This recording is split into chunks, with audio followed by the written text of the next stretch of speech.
Hello parents, मैं doctor Shraddha Wadgire, parenting coach and health expert. कुछ दिन पहले की बात है, मेरा बच्चा मेरे पास आया और उसने कहा कि मम्मा, मेरे फ्रेंड ने मुझे कहा कि तुम इडियट हो। तो मैंने उसको कहा कि तुम हो क्या इडियट। उसने कहा no no, I am not idiot. तो मैंने कहा ठीक है ना, फिर तुमको फ़र्क क्यों पड़ रहा है। फिर भी वो बोलने लगा कि लेकिन उसने मुझे कहा ही क्यों कि मैं तुम इडियट हो।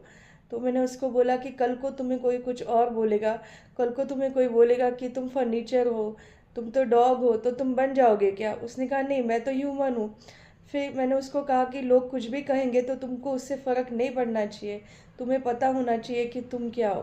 कल को तुम्हें कोई कहेगा कि तुम बैड पर्सन हो, तो तुम हो क्या बैड पर्सन। नहीं, उसने बोला नहीं, मैं तो गुड हूँ। तो फिर आपको पता है ना कि आप कैसे हो, तो किसी के कहने से आपको कोई फ़र्क नहीं पड़ना चाहिए। फिर भी मेरा बच्चा नहीं मान रहा था कि मैं नहीं हूँ, लेकिन उसने कहा ही क्यों मुझे। फिर मैंने उसको समझाया कि लोग तो आपसे कुछ भी कहते रहेंगे, लेकिन आपको बॉदर नहीं होना है, क्योंकि आपको पता है कि आप कैसे हो। तो ऐसे टाइम पे अगर आपको कोई कुछ बोलता है, तो आप उनसे सिर्फ कह दीजिए कि मैं ऐसा नहीं हूँ और वहाँ से निकल जाइए। लोगों को आप बदल नहीं सकते, आपको खुद को बदलना होगा, आपका रिएक्शन बदलना होगा। Thank you.